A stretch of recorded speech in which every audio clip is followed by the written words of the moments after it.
Captain Hyun-woo Kim pressed his face against the cold window of the International Space Station.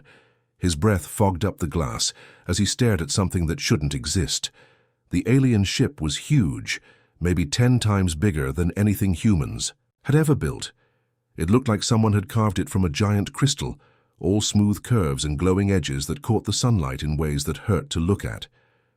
"Jinai, are you getting anything from them?" Hyun-woo called out to his communications. "Officer." Jinai Park had been hunched over her equipment for the past hour, headphones clamped tight over her ears. Sweat beaded on her forehead, even though the station was cold. "Sir? They're talking on every frequency we know about, and some we don't," Jinai said, her fingers dancing across the controls. "It's like they're trying to speak every language at once. Wait, I think I'm getting something clear now." The speakers crackled to life with sounds that were definitely not human. It was musical, almost like singing, but with weird electronic beeps mixed in. Then suddenly, clear as day, came words in perfect English. "Greetings, inhabitants of the third planet. We come in peace and friendship." Hyun-woo felt his stomach drop. This was really happening. Aliens were real, and they were talking to Earth. Down on the planet's surface, President Dongmin Lee was having the worst day of his political career. His phone hadn't stopped ringing since the space station reported the alien ship. Every world leader wanted to know what was happening, and he had no answers to give them. "Sir, we need to respond soon," his aide whispered as they rushed toward the emergency meeting room. "The whole world is watching." President Lee nodded grimly. Inside the meeting room, screens showed the faces of presidents, prime ministers, and kings from every corner of Earth. Everyone looked scared, confused, or both. The alien message had been broadcast worldwide. The beings called themselves the Velthari, and they wanted to meet with Earth's leaders. They spoke about something called the Galactic Collective, like it was some kind of club that Earth could join. "What do we know about their intentions?" asked the President of Brazil, her voice tight with worry. "They seem peaceful," replied the British Prime Minister. "Their language is polite, diplomatic even." President Lee wasn't so sure. In his experience, when someone showed up uninvited offering gifts, there was usually a catch. But what choice did they have? Earth's most powerful weapons were like toys compared to the technology floating above their heads. Back on the space station, more messages were coming through. The Velthari were proposing a meeting on neutral ground. They would construct a small station between Earth and the Moon, where representatives could talk safely. Hyun-woo watched as the alien ship began to change shape. Parts of it stretched out like liquid metal, forming what looked like construction equipment. Within hours, they had built a perfect meeting place from nothing. "They're showing off," Jinai muttered, watching the impossible construction through her telescope. Building something that fast shouldn't be possible. The message was clear. The Velthari wanted Earth to know exactly how advanced they were. As the new station's lights flickered on against the darkness of space, every human watching knew their world had changed forever. Whether that change would be good or bad remained to be seen. The meeting station felt cold and sterile, nothing like the warm spaces humans were used to. Ambassador Yoon Seo-choi sat at a curved table that seemed to be made from the same crystal material as the alien ship. Across from her, the Velthari speaker stood perfectly still, its tall, thin body almost see-through in the artificial light. The speaker didn't have a mouth like humans did. Instead, it made sounds by vibrating parts of its chest, creating musical tones that somehow turned into words. It was beautiful and creepy at the same time. "We have been observing your species for some time," the speaker said, its voice like wind chimes in a gentle breeze. "You show remarkable potential for growth and adaptation." Yunseo tried to keep her expression neutral, even though her heart was racing. Behind her sat the best minds Earth could gather. Engineer Jae-sung kept taking notes on a tablet, while diplomat Min Ji-seo watched every movement the alien made. This was day 3 of talks, and so far, everything had seemed too good to be true. The Velthari offered advanced technology, protection from hostile species, and access to thousands of worlds across the galaxy. Fair sounded like paradise. "Your species has impressed the Collective Council," the speaker continued. "Few worlds advance as quickly as yours has. We believe you are ready for the next step in your evolution." Jae-sung couldn't stay quiet any longer. He'd been an engineer for 20 years, and he knew that nothing came free in the universe. What exactly does this integration process look like? What would we need to do? The speaker's chest vibrated with what might have been pleasure. An excellent question. Integration follows standard protocols developed over millions of years. First, we would relocate approximately 70% of your population to various industrial worlds throughout the collective. The room went dead silent. Yunseo felt like someone had punched her in the stomach. Relocate? You mean force people to leave Earth? Not force, the speaker said, sounding confused by her reaction. Guide. These individuals would serve the collective's manufacturing and resource extraction needs. They would have purpose, structure, meaning. Many species find this arrangement quite satisfying. Minji Seo stood up so fast, her chair nearly fell over. You're talking about slavery. You want to take most of humanity and turn them into workers for your empire. The speaker's body shifted colors, patterns of light flowing under its translucent skin. I do not understand this concept of slavery. The relocated populations would be cared for, fed, housed, and given meaningful work. What more could a species want? Freedom, Yunseo said quietly. The right to choose our own path. And the remaining 30%? Jae-sung asked, though he already dreaded the answer. They would remain on Earth under collective oversight. The speaker replied, Your planet would become an administrative center, governed by selected humans who demonstrate proper understanding of collective values. The human delegation exchanged horrified looks. This wasn't cooperation or partnership. This was conquest dressed up in pretty words.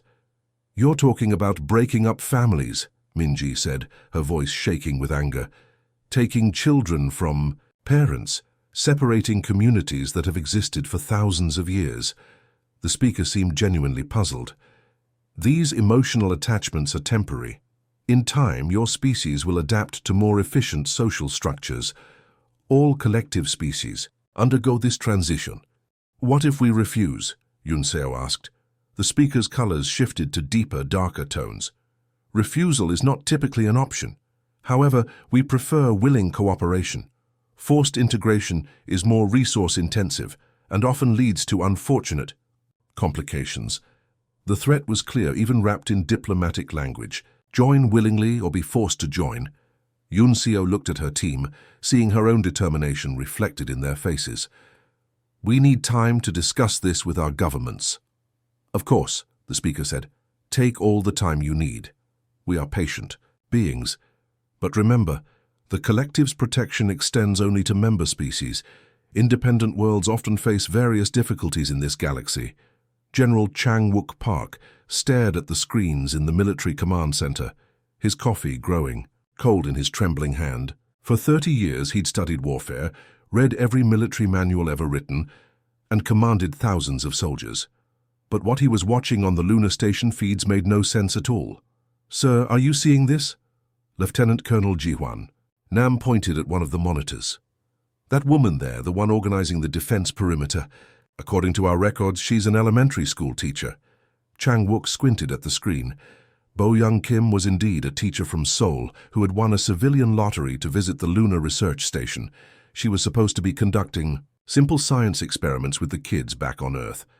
Instead, she was barking orders like a seasoned military commander, positioning the station's small security team with precision that would make a West Point graduate jealous. How does a kindergarten teacher know advanced battlefield tactics? Chang-wook muttered. On another screen, physicist Woo Jin Lee was doing something even more impossible. The man had spent his entire career studying theoretical particles, never touched a weapon in his life. Now he was rewiring the station's radio, telescope like he'd been building military equipment for decades. The particle accelerator is now functioning as some kind of energy cannon, reported the technical analyst, her voice filled with disbelief. Dr. Lee has somehow turned scientific instruments into weapons that are actually damaging the alien fighters. Chang-wook watched as a janitor named Kyung Soo-yoon piloted a maintenance pod through space with moves that would make their best fighter pilots weep with envy. The man was dodging alien fire, spinning through debris fields and somehow managing to disable enemy craft, using nothing but welding tools and incredible flying skills he shouldn't possess. "Get me a direct line to the lunar station," Chang-wook ordered.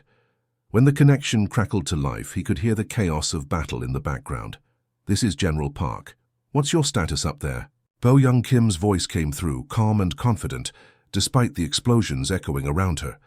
"General, we're holding them off for now. The enemy seems surprised by our response capabilities."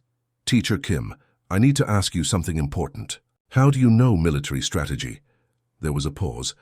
"I don't know, sir. When the attack started, I just knew what to do. It's like someone put the knowledge directly into my brain. I can see battle patterns, understand weapon capabilities, predict enemy movements. It doesn't make sense, but it's there." Similar reports were flooding in from all over Earth. In Tokyo, a sushi chef named Hiroshi had somehow designed perfect fortifications for his neighborhood, using nothing but his knowledge of food preparation and geometry. In Berlin, a librarian was coordinating refugee movements with the efficiency of a logistics expert. The strangest part was the children. Kids who should be playing video games were solving complex tactical problems like puzzles. 8-year-old Minho Park in Busan had drawn a battle plan on his bedroom wall that military computers confirmed was strategically sound. "Sir, we're getting reports from around the globe," Lieutenant Colonel Nam said, his face pale. "Ordinary citizens are displaying impossible knowledge and skills. A florist in Mumbai is building explosive devices. A taxi driver in Lagos is hacking into satellite networks." Chang-wook felt a chill run down his spine. This wasn't random. Something was happening to humanity, something that activated when they faced extinction. Every human being was becoming exactly what they needed to be to survive this threat. On the screens, the lunar battle was turning. The small group of researchers, teachers, and technicians were not just defending themselves. They were winning. Their improvised weapons were more effective than military hardware. Their tactics were more sophisticated than anything in the textbooks. "General," Bo-young Kim's voice crackled through the radio again, "I think we might be changing somehow. All of us. It's like our entire species is waking up to something we never knew we had." Chang-wook nodded grimly as he watched humanity's impossible transformation unfold across every screen in the command center. Artist Sun Hee-han had always painted flowers and landscapes, pretty pictures that made people smile in Seoul's busy galleries. But when the alien attacks began, something strange happened to her hands. She found herself sketching defensive walls and bunker designs that looked like works of art, but could stop enemy fire better than concrete barriers. "I don't understand." She told her neighbor while drawing blueprints on her studio wall. "These designs just flow out of me. It's like I've been studying military architecture my whole life, but I've never even been inside a fort." Her sketches weren't just functional. They were beautiful. Curved walls that deflected energy blasts while looking like giant flower petals, underground tunnels that followed artistic patterns but confused enemy sensors. The military was already building her designs across the city. Across town, musician Daeho Ryu was having his own strange experience.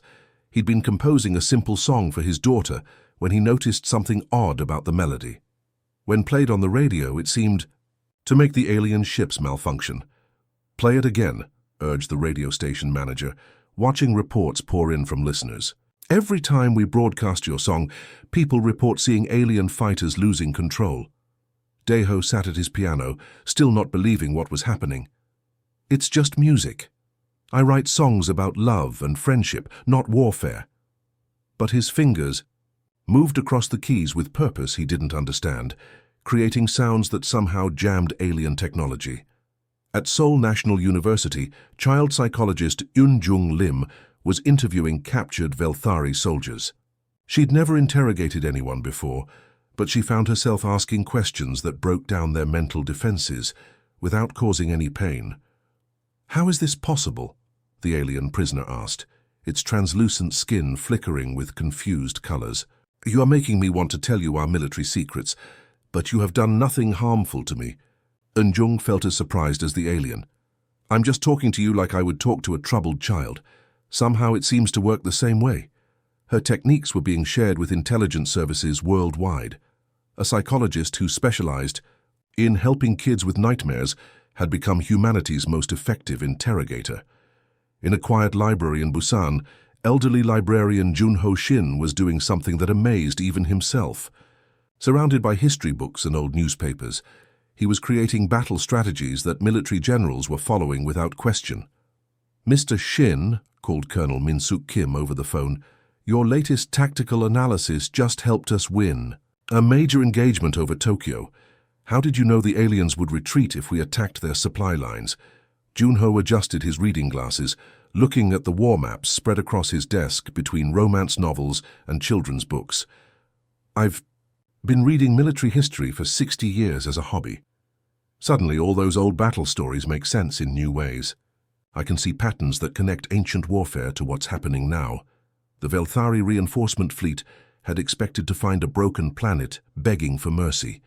Instead, Ship Commander Veltharan watched his scanners with growing alarm. Every human settlement had become a fortress. Every human citizen had become a defender.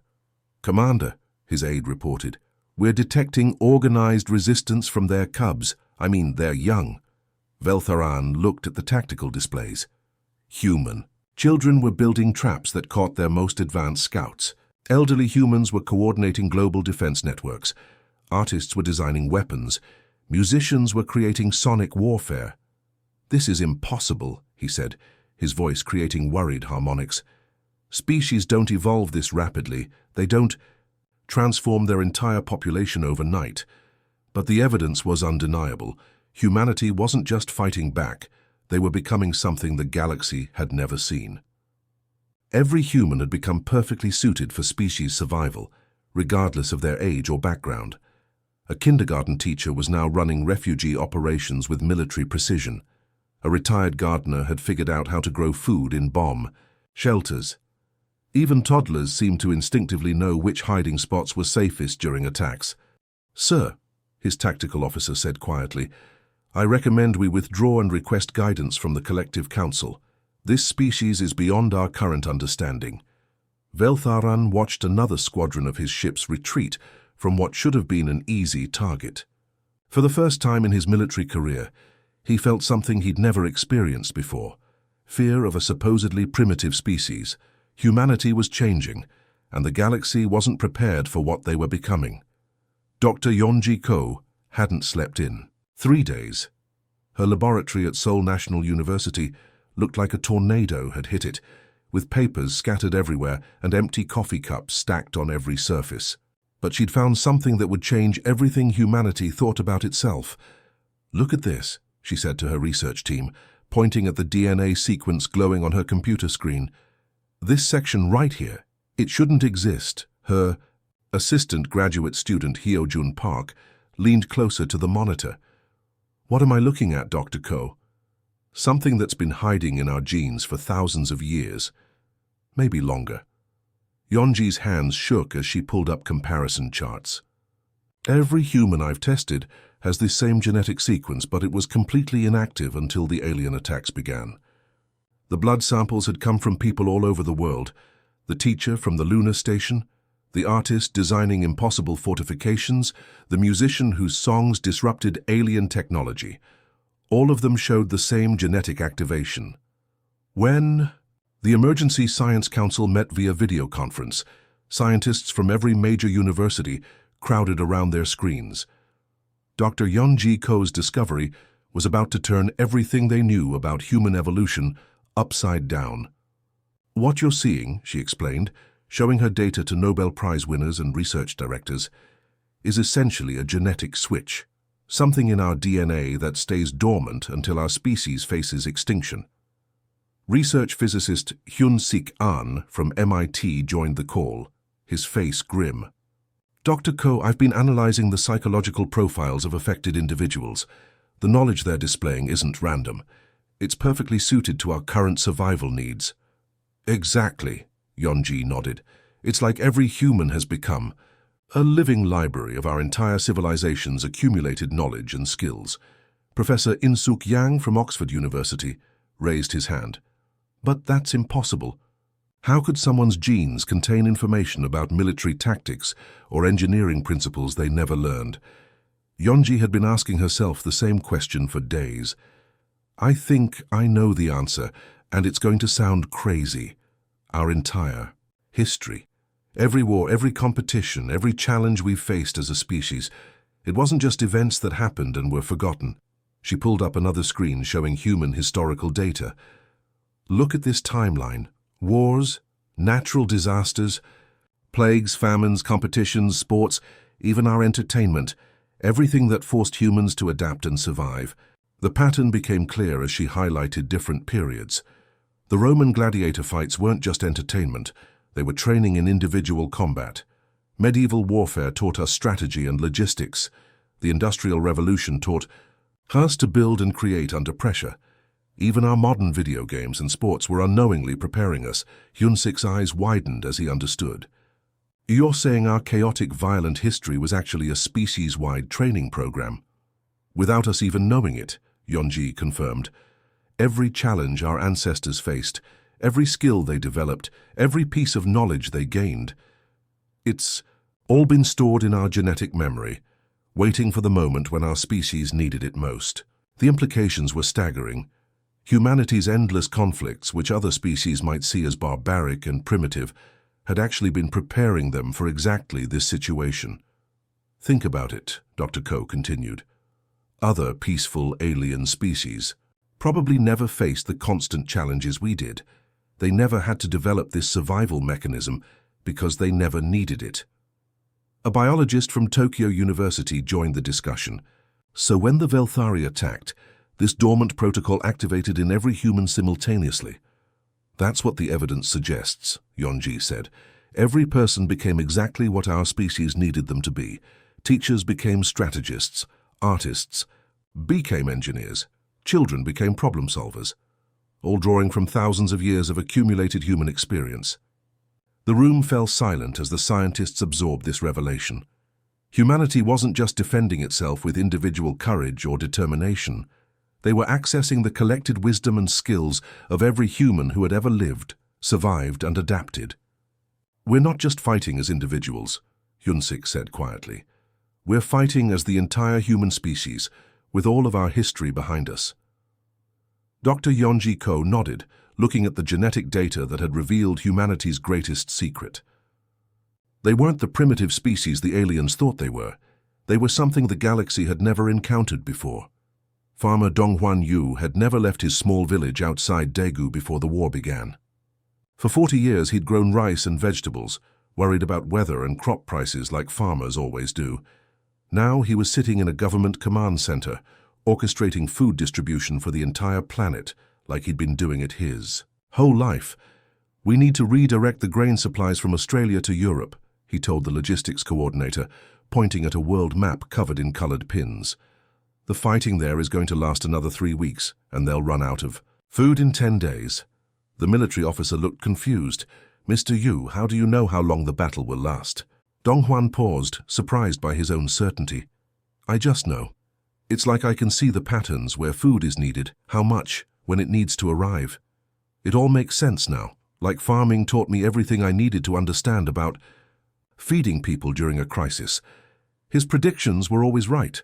Somehow understanding soil and seasons had given him the ability to understand global supply chains and human needs during wartime. In Seoul, kindergarten teacher Mi Young-song was doing something that amazed military trainers worldwide.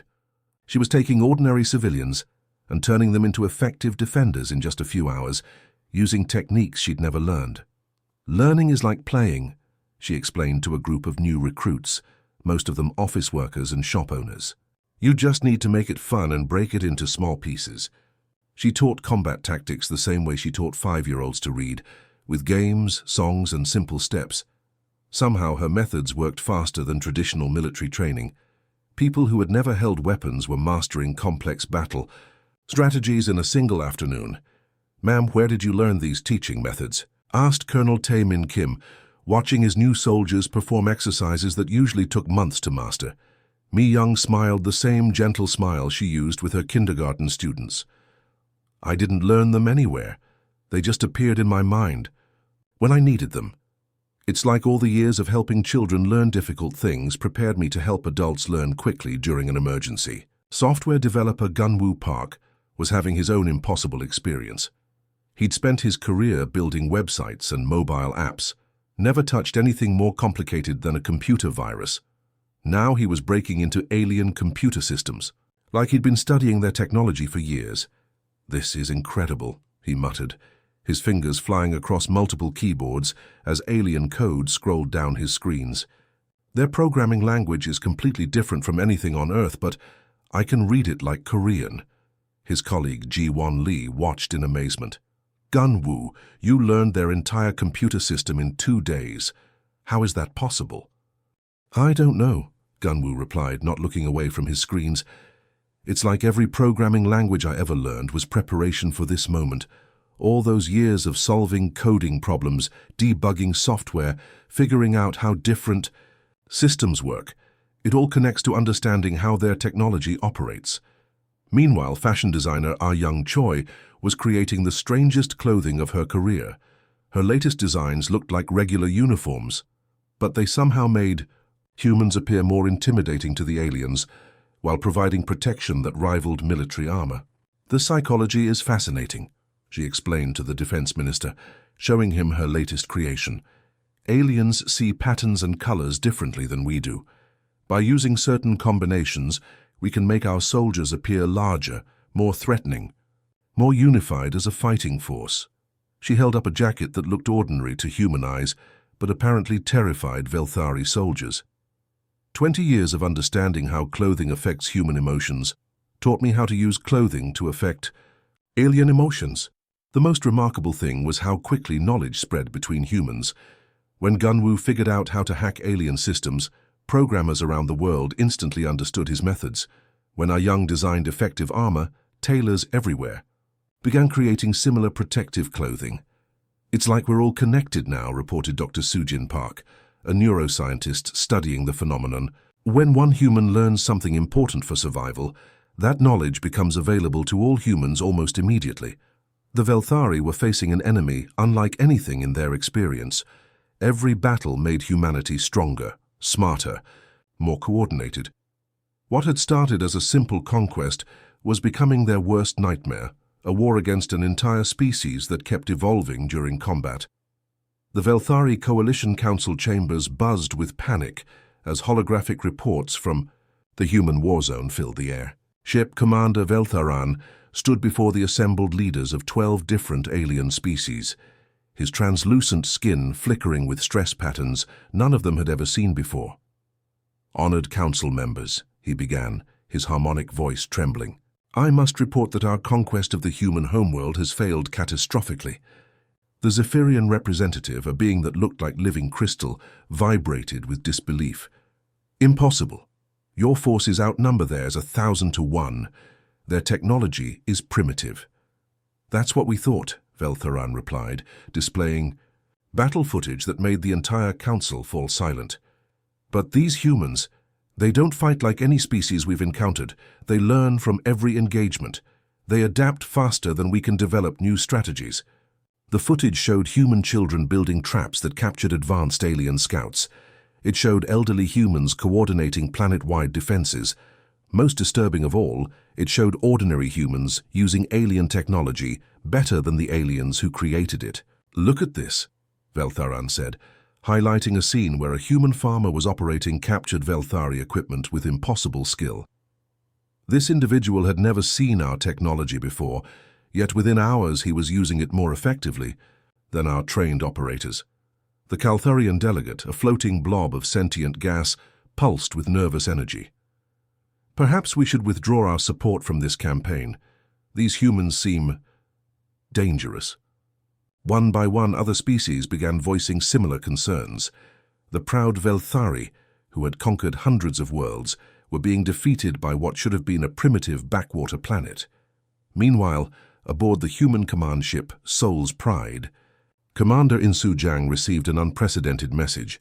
The Velthari wanted to surrender. "Sir," Communications Officer Yun Hee-bae said, her voice filled with disbelief, "they're requesting permission to come aboard our ship. They want to formally surrender to humanity." Insu had been a career military officer, but 3 months ago he'd been managing a small coastal defense unit. Now he found himself accepting the surrender of an interstellar empire, and somehow he knew exactly how to handle the situation. The meeting took place in the ship's main conference room. The Velthari delegation looked nothing like the proud conquerors who had first approached Earth. Their speaker's skin had lost its radiant glow, and its harmonic voice carried notes of defeat and fear. "Commander Jiang," the speaker began, "we formally request cessation of hostilities. Your species has exceeded all our expectations." Dr. Myung-hoon Kwak sat beside Insu, still amazed by his own transformation. 6 months ago, he'd been teaching high school history in Busan. Now he was humanity's leading expert on alien psychology and biology, somehow understanding these beings better than they understood themselves. "Speaker," Dr. Kwak said gently, "we need to understand why you attacked us in the first place." The alien's colors shifted to deeper, sadder tones. "We believed you were like other species we have encountered. Most civilizations reach a plateau in their development. They become comfortable, peaceful, predictable. When faced with superior force, they accept integration into our collective. But humans didn't," Insu observed. "No," the speaker admitted. "Your species does something we have never witnessed. You transform every challenge into an opportunity for growth. Every attack we launched made you stronger. Every strategy we employed taught you something new that you immediately shared with your entire species." Dr. Quack leaned forward, his teacher's instincts helping him understand the alien's confusion. "You see, Speaker, our history has been one continuous education. Every war, every disaster, every competition has taught us something about survival. We're not just fighting you with our current knowledge, we're fighting you with the accumulated wisdom of every human who ever faced a challenge and overcame it." The speaker's body shimmered with what might have been awe. "This is impossible. Species do not evolve culturally and genetically in real time." "We do," Insu said simply. "It's what makes us human." News of the Velthari surrender spread across the galaxy faster than light.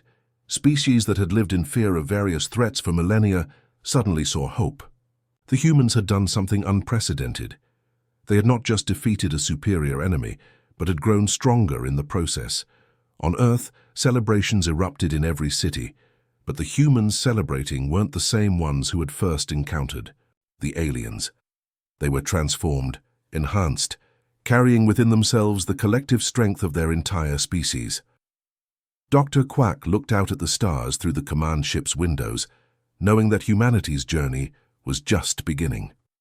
They had proven that challenges didn't have to break a species, they could make them stronger. The galaxy was about to learn what humans had always known. The best way to prepare for the future is to learn from every fight you survive. Ambassador Eugene Shin stood at the center of the massive galactic assembly hall, feeling tiny beneath the dome that stretched up toward the stars. Around her, delegates from over 300 different worlds sat in seats designed for bodies nothing like her own. Some floated in energy fields, others breathed different atmospheres through complex masks, and a few existed as pure consciousness in crystalline containers. 6 months ago, she'd been a simple diplomat handling trade disputes between Earth nations. Now she was representing humanity to an entire galaxy, and somehow she knew exactly what to say, to beings she'd never imagined could exist. "Honored delegates," she began, her voice carried by translation devices to hundreds of different forms of communication. "Humanity accepts the role you have offered us, but not as rulers or conquerors." The Caltharian delegate pulsed with curiosity. "Then how do you see your function, Ambassador Shin?" Eugene smiled, feeling the weight of her species' new responsibility. "As teachers and protectors, we've learned that every challenge makes us stronger as a community. We want to help other species discover their own hidden strengths." Murmurs rippled through the assembly. The Zephyrian representative, whose crystal body chimed like bells, asked the question many were thinking. "But what if a species doesn't want to change? What if they prefer peace to constant growth? Then we protect their right to choose," Eugene replied. "Our gift isn't meant to force transformation on others. It's meant to help when transformation is needed for survival." Back on Earth, life looked almost normal again, but anyone paying close attention could see the changes everywhere. In a classroom in Seoul, Teacher Ji Young Park was conducting a lesson that would have been impossible before the war. Today we're going to learn about Velthari mathematics, she told her 8-year-old students, writing symbols on the board that looked like musical notes. Their number system is based on harmonic frequencies instead of quantities. Little Minjun raised his hand. Teacher Park, why do we need to learn alien math? Ji Young smiled, remembering when she would have asked the same question. Because understanding how others think helps us solve problems we haven't encountered yet. The Velthari way of calculating might help us figure out challenges we can't even imagine right now. The children nodded seriously, already understanding concepts that university professors had struggled with months before. They played games during recess that incorporated lessons from a dozen different alien cultures, their minds unconsciously preparing for a future full of possibilities. Across the city, engineer Hyojin Kim was working on designs that seemed to come from science fiction movies. Her latest project combined human creativity with Velthari energy systems and Kaltharian biotechnology, creating machines that could help terraform planets or provide clean energy for growing civilizations. The beautiful thing, she explained to her team, is that each species' technology solves problems the others never thought of. When we combine them, we get solutions none of us could have reached alone. In a quiet art studio in Busan, artist Sang-Hoon Lee was painting something extraordinary. His canvas showed representatives from former enemy species working together, their different forms creating a harmony that somehow felt peaceful to look at. I don't know why, he told a visiting reporter, but when I paint scenes of cooperation between species who used to fight, it actually helps them get along better in real life. It's like art can change hearts across the galaxy. Museums across Earth displayed his work, and somehow species that had been at war for centuries were finding ways to make peace after seeing his paintings. The most remarkable change was in the children. Kids who had lived through humanity's transformation were growing up different from any generation before them. They played games that taught them to think like different alien species. They solved problems by combining human creativity with alien logic. They dreamed of futures where challenges were just opportunities waiting to happen. 10-year-old Soo-Min Kim built robots that used Velthari harmonics and human engineering. 12-year-old Jae-won Park wrote stories that helped other species understand human emotions. Even toddlers seemed to instinctively grasp concepts that had taken adults months to learn. As reports came in from across the galaxy about humanity's new role as protectors and teachers, one thing became clear. Earth hadn't just survived first contact with hostile aliens, they had become something the universe had been waiting for without knowing it. A species that could help others become the best versions of themselves when faced with the impossible. The galaxy was changing, and humanity was both the catalyst and the guide for that transformation. Humanity faced an impossible choice.